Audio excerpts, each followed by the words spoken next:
Hello, everyone. I'm just going to start by sharing my slides. Can I just get a thumbs up from my co-presenters that is the slides are appearing? Okay, awesome. Welcome, everyone. Good afternoon. Welcome to our session, Foregrounding Indigenous Perspectives on Open Education. My name is Donna Langille. My pronouns are she, they.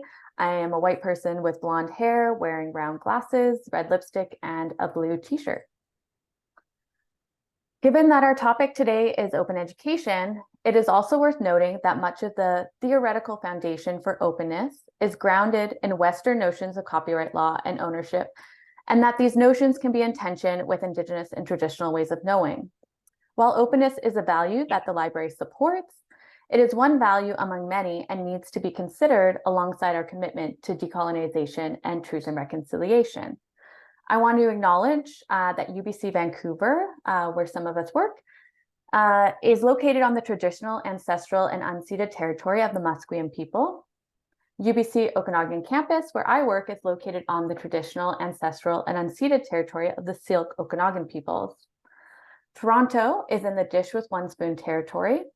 The Dish with One Spoon is a treaty between the Anishinaabe, Mississaugas, and Haudenosaunee that bound them to share the territory and protect the land. Subsequent Indigenous nations and peoples, Europeans, and all newcomers have been invited into this treaty in the spirit of peace, friendship, and respect. I've already introduced myself. Now I just want to ask my co-presenters to take a moment to introduce yourself. Kayla, do you want to start? Sure. Thank you, Donna. Tanse. Hello, everyone. My name is Kayla Lar-son. I am originally from Treaty 6 territory. I'm Métis on my mom's side, Ukrainian settler on my dad's side, and I'm joining you today from the unceded territory of the Hunkaminam-speaking Musqueam community. I am the Indigenous Programs and Services Librarian at the Huihuad Library here at UBC, and my description is I am quite white passing, even though I'm an Indigenous woman. I have long brown hair and I am wearing gold glasses and have a black sweater on. And I will pass it off to Olenna.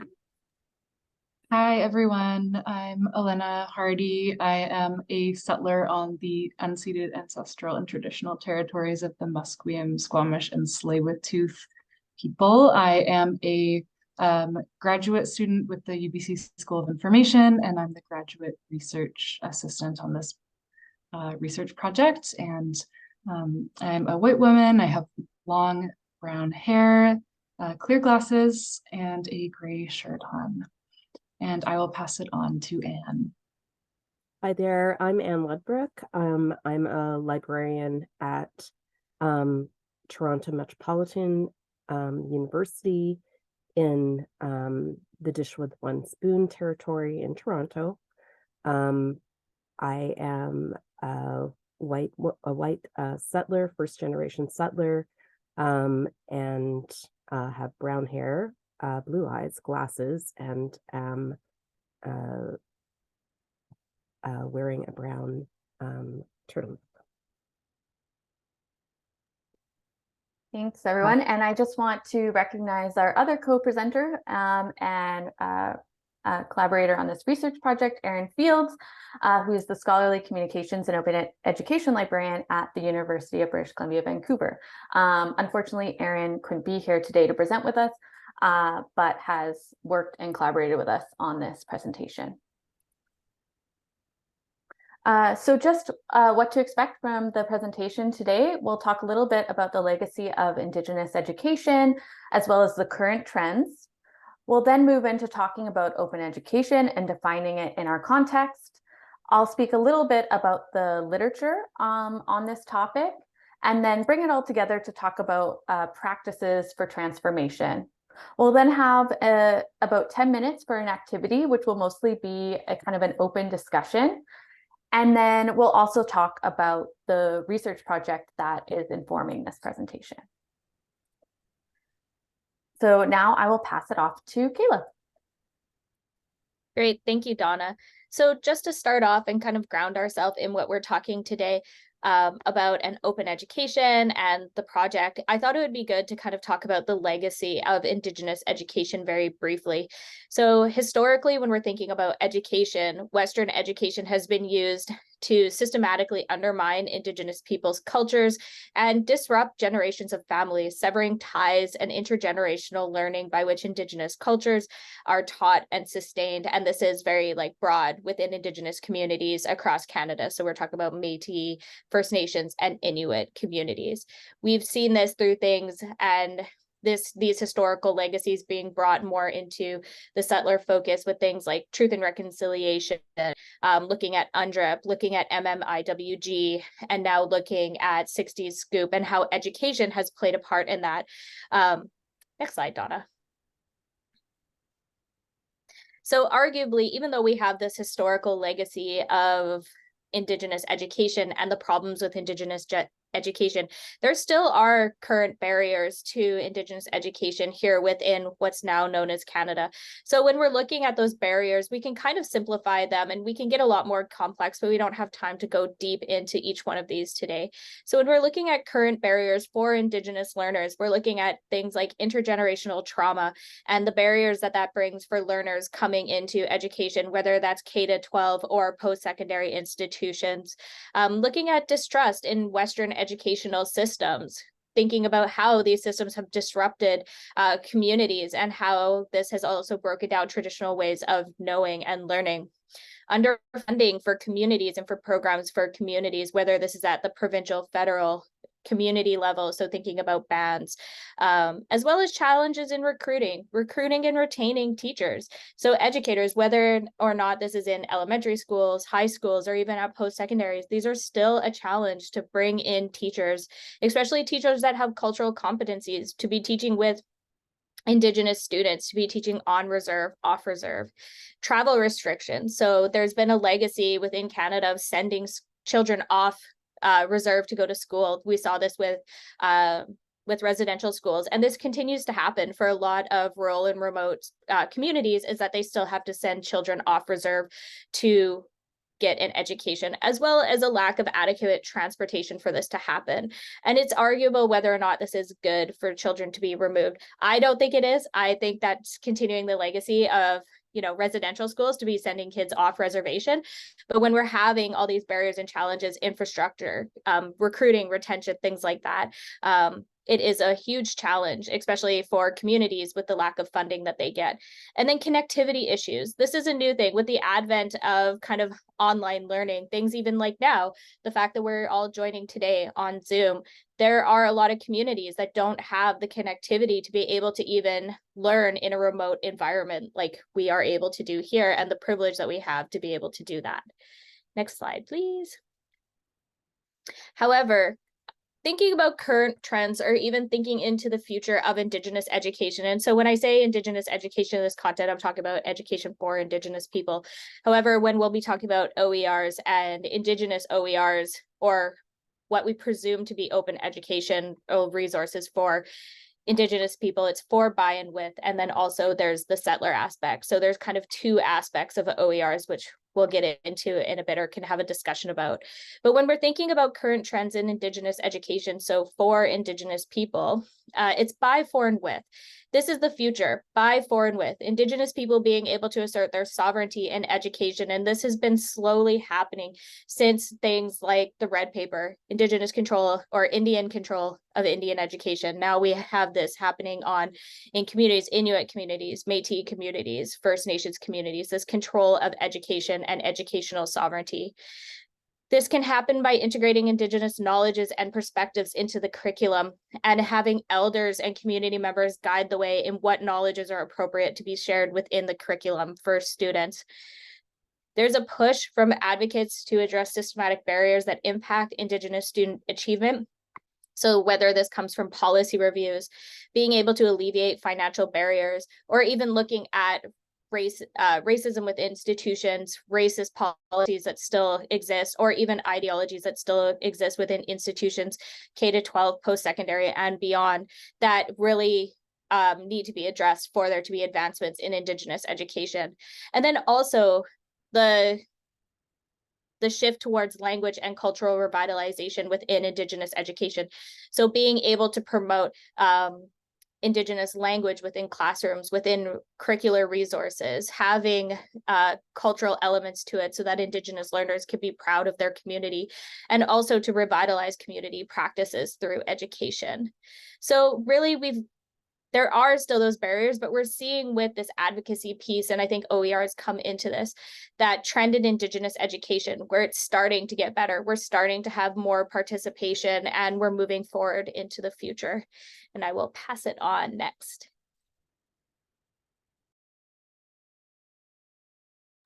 Thank you so much, Kayla. I am just going to provide a little bit of an overview about how we are approaching open education and OERs. So in our research, which Anne will be providing an overview of shortly, we're looking at open education as a movement that adopts open access principles into teaching and learning practices and instructional resources. In doing so, it makes educational resources, information, and knowledge available for use, reuse, adaptation, and distribution without cost to the user. So of course, this concept encompasses a wide range of initiatives and practices that are aimed at making education more accessible, and again, is driven by these principles of openness, collaboration, and this belief that knowledge should be freely accessible to everyone. So because of these foundational values, open education is often framed as part of this transformative social justice movement, right? It's seen as having the potential to foster community and collaboration, and to disrupt traditional educational models, removing barriers in order to make learning more accessible and affordable and adaptable to individual needs. This framing helps us think about open education as having the potential to be adaptable for local or cultural needs, and responsive to varying pedagogical approaches and trends in education. A key element of open education, and one that our research project focuses on, is open educational resources, or OERs. And defining OERs, it's complex because there can be contested definitions. There are disagreements based on things like type of content and levels of openness. Generally, though, when we're talking about OERs, we're talking about resources like full courses, course materials, modules, tests, software, like really any tools, materials, or techniques that are used to support access to knowledge. And specifically here, we're looking at those resources that are made freely available through the public domain or open copyright licenses that permit for use and repurposing.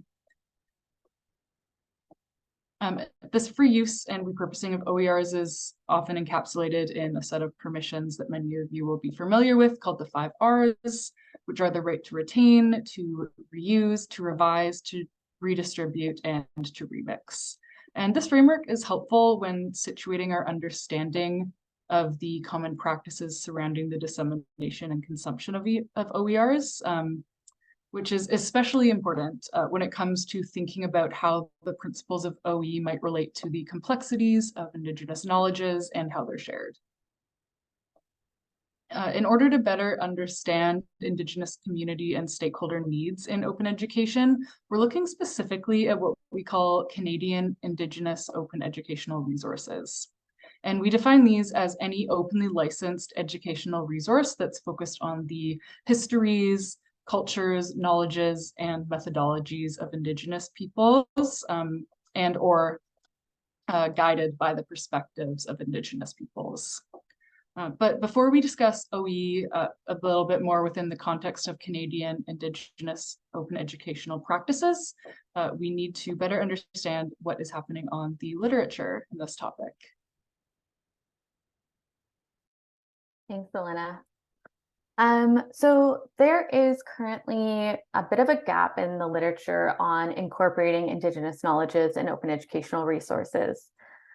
In 2019, Jessie Lawyer, a Cree Métis scholar and librarian, gave a keynote at Kwantlen Polytechnic University titled "Can We Decolonize Open?" an Open Access Week event. In this keynote, Lawyer asked people to consider who is currently being left out of conversations about open, including Indigenous communities. One of the first articles to address this gap was Community First: Open Practices in Indigenous Knowledge by Krista McCracken and Skyly Storm Hogan, which was published in 2020. This paper was published as a result of the work that McCracken completed as part of the eCampus Ontario Open Education Fellowship Program. McCracken and Hogan addressed the tensions between Western notions of copyright with Indigenous protocols and ways of sharing. They described the problematic nature and colonial epistemology of the 5 Rs to describe Indigenous OER, and argued that, quote, creators of OER seeking to include Indigenous knowledges need to approach their work within a framework of reciprocity, care, and humility. In the environmental scan that they conducted of Indigenous OERs created in so-called Canada, they were able to identify several OER that engaged in the relational work with Indigenous communities and knowledge keepers. So 2 examples include the Knowing Home Braiding Indigenous Science with Western Science series and the Pulling Together series published by BC Campus. Other Indigenous scholars have also identified the challenges with open education in regard to Indigenous knowledges. So in 2020, Daniel Heath Justice, a Cherokee scholar and professor in the Department of First Nations and Indigenous Studies at the University of British Columbia, recorded a video which touched upon the ways open education can cause further harm to Indigenous peoples by opening up Indigenous knowledges to potential exploitation. He argues that not all knowledge should be open and available to everyone, and that we should always consider the way that power, quote, impacts knowledge production, knowledge maintenance, but also knowledge dissemination. In 2021, University of British Columbia Okanagan hosted the virtual Indigenous Knowledges in Open Education Symposium. Kayla Lar-son was our keynote speaker and shared the 6 Rs of Indigenous OER to provide a framework for authors incorporating Indigenous knowledges into their openly licensed teaching and learning materials. The Rs are influenced by the FAIR guiding principles for scientific data management and stewardship, and CARE principles for Indigenous data sovereignty, as well as adapted from the 4 Rs of First Nations in higher education and the UBC Longhouse teachings. To build off the conversations that we had at the symposium, the organizing committee is currently editing an open access volume on Indigenous knowledges in open education that it will include both case studies and theoretical and conceptual chapters that center Indigenous ways of knowing, culture, experiences, and worldviews within the work of open education and open pedagogy. Okay, so now time to bring everything together. So while there isn't a great deal of literature specifically about OE and OER in this area, there are practices that exist that can be applied to open education practices. So as you've already heard, there are guiding principles through presentations like the 6 Rs of Indigenous OER, and a number of indigenizing teaching and learning resources, including the Pulling Together resource from BC Campus, that provide an idea of how to indigenize teaching and learning across educational institutions and within specific roles in education. As I mentioned before, there are the FAIR principles for scientific data with the CARE principles for Indigenous data governance. There are also a number of language guidelines, including guidelines on terminology use, grammatical practices, and rendering First Nations and Indigenous languages and fonts, such as the First Nations Unicode font, that allow for terms to appear in Indigenous orthographies. Arguably, the greatest amount of activity related to creating and publishing Indigenous knowledges in the open relates to copyright and licensing practices. And this is in recognition of the failure of colonial practice of transmitting information about Indigenous peoples rather than transmitting Indigenous perspectives about themselves. And this is noted by Gregory Younging. The creation of Indigenous writing and citing styles have focused on reflecting on Indigenous realities as they are perceived by Indigenous peoples and in respectful and culturally responsive ways. Additionally, there are initiatives such as OCAP, which stands for Ownership, Control, Access, and Possession by the First Nations Information Governance Center, where resources and training support scholars and researchers in developing and enacting processes that affirm First Nations have control over data collection processes and that they own and control how this information can be used. Additionally, the traditional knowledge licenses by local context were developed as a complementary set of licenses to Creative Commons licenses that address the diversity of Indigenous needs in relation to intellectual property. But with all these principles, language guidelines, copyright, and licensing processes, what are we missing in the open education realm? Are we applying these transformative practices in open education? If yes, how? And if not, why?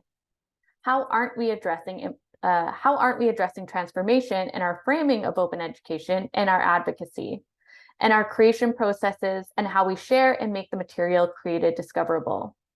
This is really where our current research project is beginning, and this is where we want all of you to start with our activity today. So we have about 10 minutes to engage in a conversation. We have two kind of prompting questions that we're hoping you will kind of respond to today.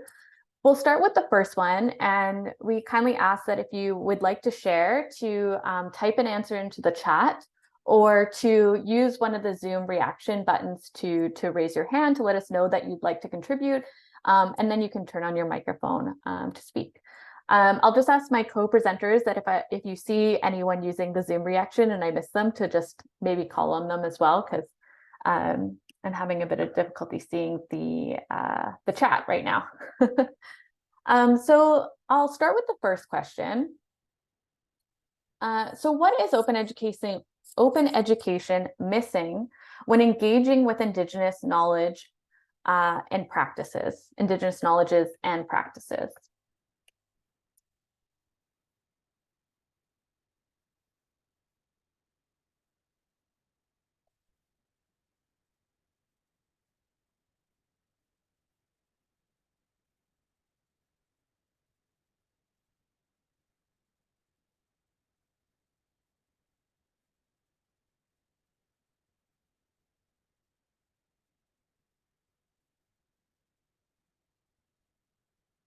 Yeah, I see that somebody has something to share. Kurt?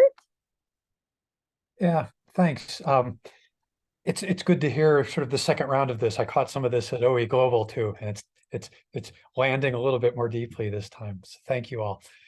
You know, I feel like perhaps the most fundamental thing is for more of us to go through a period of sort of deeper reflection and relationship building that clearly some of our colleagues in Canada have been going through, on which this kind of work can happen. It's hard for me to imagine that we'll be getting to a place that we need to if we're not able to make those sort of investments. In a more sort of tangible way, the kinds of things that come to mind are, for instance, you know, about 10 years ago in open education, we got to a practice around claiming fair use for things that we couldn't get permission for officially, have enriched some of our OER work. And what that practice needs to become when we're thinking about, you know, trying to include Indigenous knowledge as a component of OER, just feels like a really important thing to work through collectively. That's top of mind for me at the moment.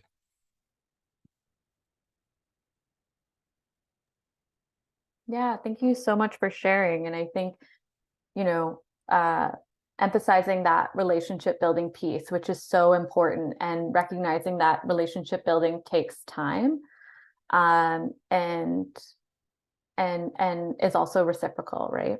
I don't know, feel free to jump in, any of my co-presenters, if you want to add to that.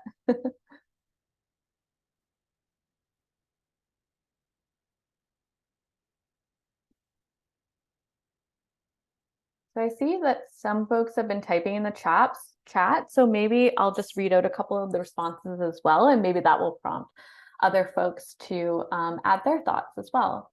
So someone had said, missing the fact that totally open information doesn't always benefit disadvantaged groups. Depends on the type of information and the risks from it. So I don't believe there are many OER materials available in this area, such as images, cases, activities of the Indigenous experience that can be included in the learning materials.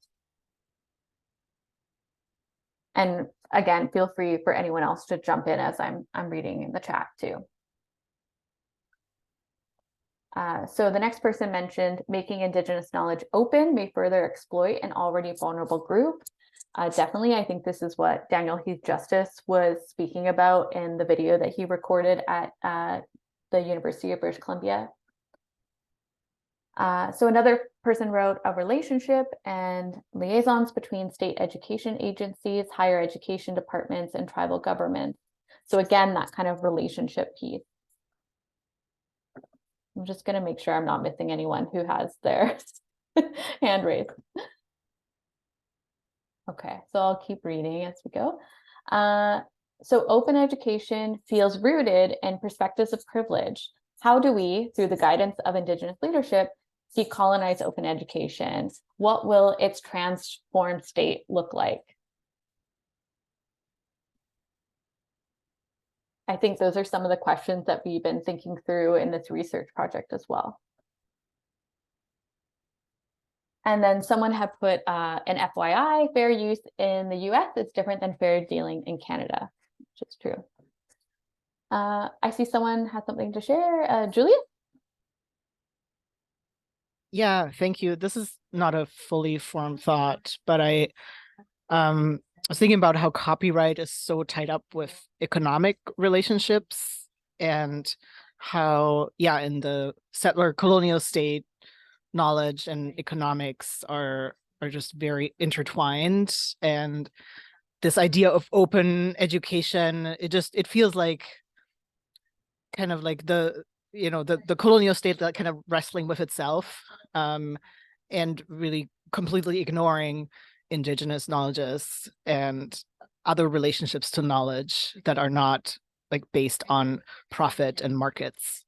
So I just feel like there's a sort of a like an ignoring that's happening.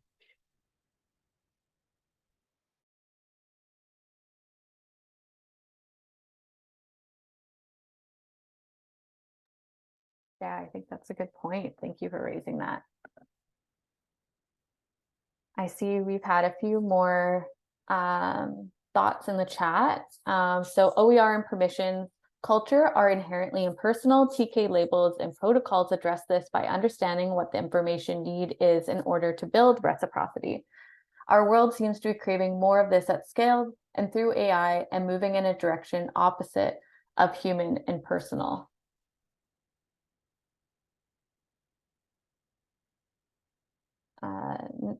The next chat is something our state considered was that tribal communities can host their own hubs of open educational resources that can be privately shared within their communities without crossing. Sorry, it just moved on me.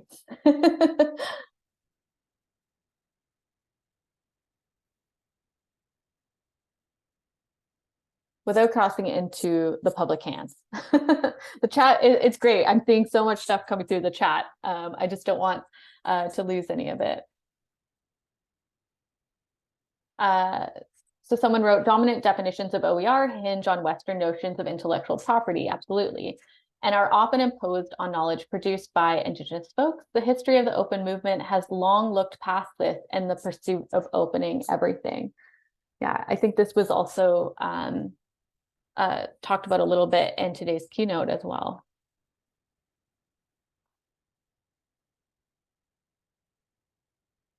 Oh, I see somebody has a comment. Scott. Yes, I was just, I was also just sort of, I'm just sort of thinking out loud here, but the fact that OER materials are free, it could in some case be a negative thing in terms of if there's someone who's publishing or maintaining the Indigenous forms of knowledge, they have to compete with something that doesn't cost anything. So I could see from one perspective, it looks like the economics of dumping.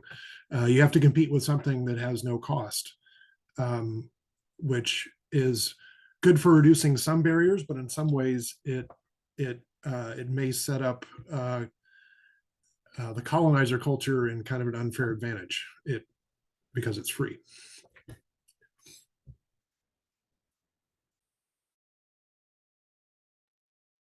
Thank you so much for sharing. I just realized it's already 2:30, so I'm going to move to our second question now, but please keep adding things into the chat if they come to mind.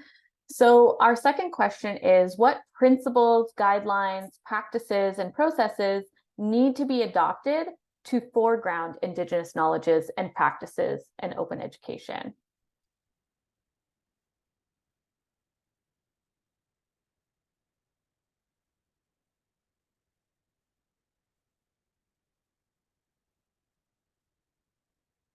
And maybe something to just further prompt you, thinking about how do we ensure we're not limiting creators to a single prescriptive medium for OER publication without staff burnout, for example, using press books, or thinking about, how does Open address the fundamental disconnect about content that involves the written word?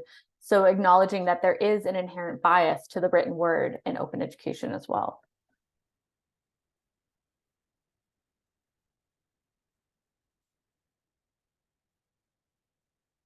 Someone wrote, accept all languages.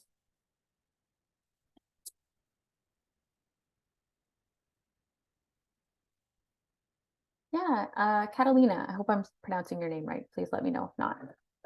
Yeah, exactly. I am from Costa Rica. I am an IFMSA delegate, a medical student. So from my perspective in medical education, I believe that Indigenous knowledge, a barrier that we would need to overcome regarding principles would be respect to their knowledge, like a tone of respect when we are speaking about their knowledge. And also a huge one for me is the credibility of their knowledge, because from our scene, it is often very disregarded. Absolutely. Thank you so much for sharing. And correct me if I'm wrong, Kayla, but I think this is something you talk a little bit about when you're discussing the 6 R's of Indigenous knowledges in open education. It's one of them. So reverence is like the respect for the sacred. So thinking about traditional knowledges, but holding them into the same kind of category and hierarchy that we do of Western knowledge. So Indigenous traditional knowledges are just as important and in the same hierarchy as Western knowledge. And our elders too are, I've heard of elders being talked about as being, almost like a professor. They should be held in the same esteem. So thinking about the respect and the reverence in that way.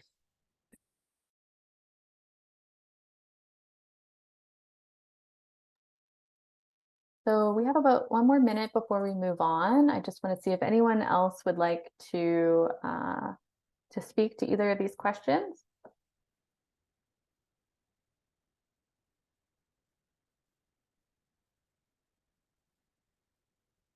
Looks like we have 1 more in the chat: Indigenous data sovereignty and funding for Indigenous administered oral history libraries.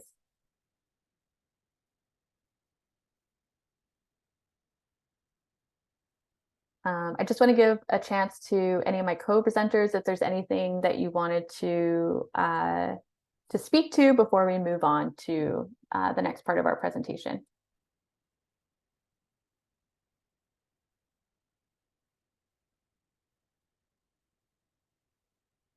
Okay, well, thank you so much, everyone, for your participation and for adding so much to the chat, and for those who spoke with us today. We really appreciate your input and hearing from you. We're now going to move on to discussing our research project. So I'm going to pass it over to Anne. Hi there. So the research objective was to identify affinities and conflicts among contributors involved in the development of Canadian Indigenous open educational resources. So that was our basic research objective sort of problem that we had, how we framed the project. Next slide. And I'm just using this quote by Donna, who this actually comes from our project blog. But Donna sort of encapsulated it well in her statement. In our findings, we'll be able to provide suggestions for people working within open education on how they can engage respectfully with Indigenous communities and knowledge keepers. And in doing so, we can help to eliminate the colonial violence being done to Indigenous communities within open education and the broader field of education itself. So I think we were really just trying to find some scoping of how to engage respectfully with Indigenous communities and knowledge keepers, in particular in the creation of open educational resources, and to make sure that we were trying to frame some ways going forward on how to engage with or create Indigenous OER. Next slide. The research is conducted within the framework of open educational practices, which involve a commitment to seek transformative ways to create and deliver educational materials. But we tried to, in terms of our research focus, we wanted to identify the strategies and methods employed by OER contributors in the development of Indigenous OER, including their workflows and practices that they followed in terms of creating a respectful Indigenous OER.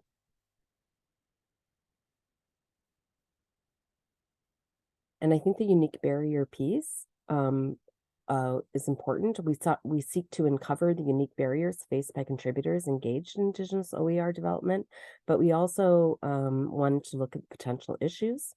So despite the commitment to openness, we wanted to look at the motivations of open education. We wanted to look at some of the motivations of the open educational movement that might be inadvertently replicating existing inequities within educational practices.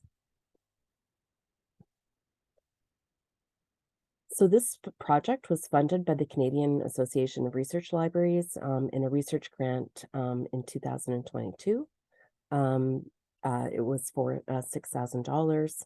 The Canadian Association of Research Libraries has an annual grant that they give out via application. The plan involves looking at survey responses and then further interviews with survey respondents that express interest. And we identified some survey recipients based on research that identified already created Indigenous OER in Canada and their team members. And that included Indigenous team members, elders, etc. So the work on the project commenced in September 2022. Olenna, who is here, Olenna Hardie, was hired in September 2022 as well. She did a scan of Indigenous OERs and their creators in Canada. And we did an online survey development and tools in English and French that was created last fall and early spring in French and, well, not even early spring, last fall in French and English. And then the personal interviews will be conducted in English only. And the REB, which is the Research Ethics Board approval process, took quite a while to clear it to institutions, so it took 7 months in total. So the online survey was actually only sent out on October 3rd, 2023, and we have a link to that later in the slides. It is open till November 21st, so anyone who wants to have a look at that survey, it's still up, or if you're Canadian OER creator involved in Indigenous OER, that would be great if you could respond. And we also have a project webpage with updates, and you can find out the project background. You can find the survey with questions.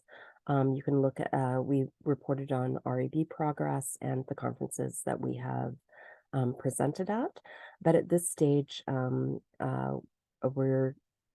it's actually had quite a good response rate, the survey itself, but we have to still see how many people respond for the personalized interview to see if it's significant. So if you know people that you think this might be interesting to, please, that are within Canada, please send this on. So there's our blog. And the survey is, links are here. I can send the link to the slides. Yeah, oh, thanks. So any questions about the survey or about the project?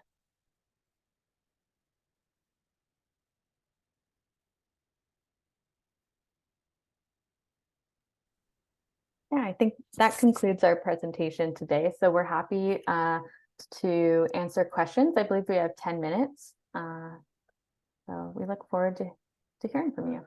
And we will be sharing the slides, of course, and they will be under open license.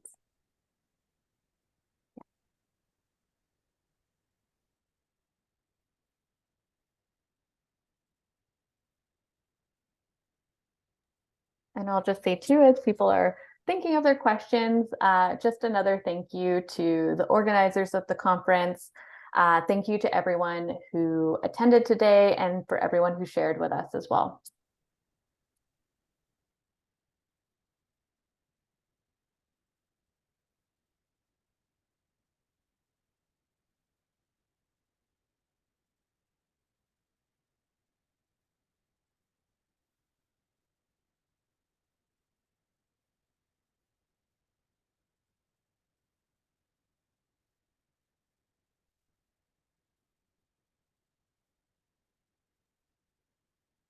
There is one question, or there's a couple questions coming in. Donna, do you want me to read them off or kind of answer them for the group? Sure, yeah, sorry, I missed those, but yeah, oh, no worries, no worries.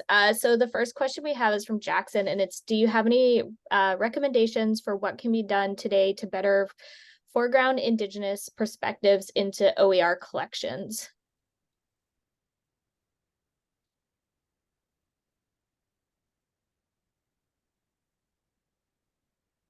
And so I think my big answer to foregrounding Indigenous perspectives into OER collections is to always have or to, have somewhat of a good relationship with the communities that those perspectives or worldviews are coming from, those understandings that the knowledge is coming from, so that we aren't misinterpreting any knowledges that are in OERs, and so that we have permission to be sharing those knowledges. Not all knowledges from Indigenous communities are sacred or need very specific protocols for sharing, but it's always good to have some type of relationship with the community that you're sharing those knowledges. And that's, it's easier said than done, relationship building, but I think it's important, and it's one of those things that we need to look forward to doing, so that we're building reconciliation with communities and so that we are sharing things in a good way. Don't know if anyone else has any other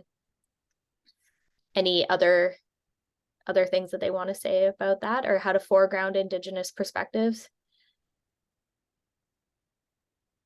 I would just add that I think there is a recording of the talk that you gave on the 6 R's of Indigenous knowledges and open education. So I would say that's a really great starting point if you haven't seen that video yet. We've also included it in our UBC's open publishing guide as well. I believe both links are on our research project site. If not, we can make sure that they're available there. Yeah, and also, I don't know if it's available, but someone did mention OE Global, and I did give a keynote at OE Global, which was recorded, and I don't know if that's publicly available, but we can add that also to our website, because it even goes a little bit step further and starts to challenge what is an Indigenous OER, and that came out of a conversation that we had when we gave this presentation at OE Global, is what exactly is Indigenous open, and it was fairly generative conversation. So I think if we can find that one, we'll also pop that up on our website for everyone. Okay, so there's one more question, and that's, are there any OE projects that we've seen that center Indigenous knowledges? Yeah, I can jump in here. Julius, I did a scan of open educational resources across Canada that that take Indigenous perspectives or deal with Indigenous histories, cultures, And that's available on the webpage that Anne mentioned as well. Just in the top right-hand corner, there's a link to a spreadsheet called Canadian Indigenous OER, and I'd definitely recommend having a look there.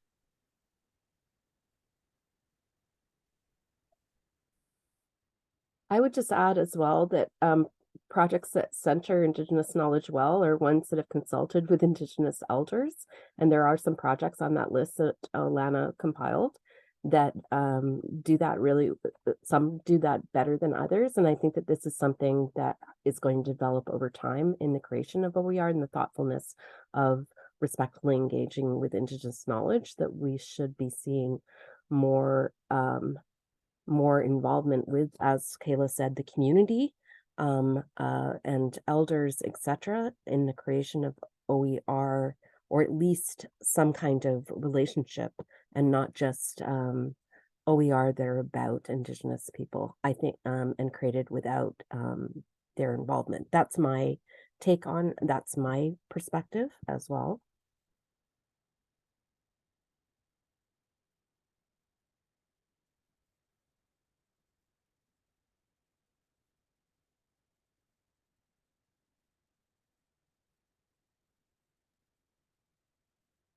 Gonna stop sharing my screen now so we can all see each other. But we're happy to stick around for another couple of minutes if anyone has any more questions.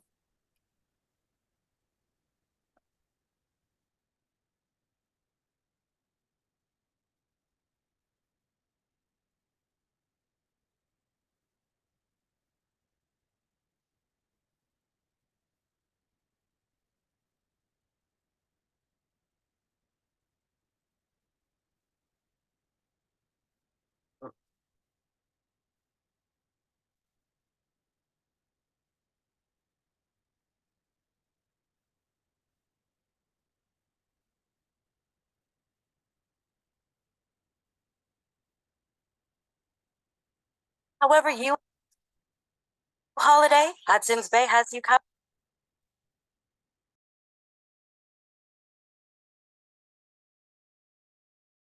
Sorry, that was me. I was trying to find Kayla's recording. So Someone just put it in the chat.